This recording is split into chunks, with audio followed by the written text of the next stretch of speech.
Auscultation of the heart practice class. Our student's name. Myself Shavez, I am from OMA 222. Today I am going to show auscultation of heart. So auscultation of heart basically have 5 points. So we are going to examine that points. Okay. The first point is bicuspid wall. It is present on mid-clavicularis line on 5th intercostal space. Okay. We can hear sound on this place. The next is aortic valve. It is present on the left side of the sternum at the second intercostal space.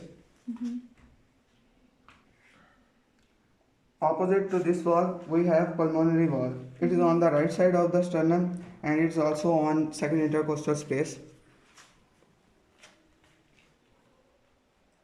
The fourth point is tricuspid valve. It is present at the level of the xiphoid process. Okay. The fifth and last point is Votkana arba, also known as earth joint. It is below pulmonary valve and it is on third intercostal space. Okay. That's all. Okay, thank you.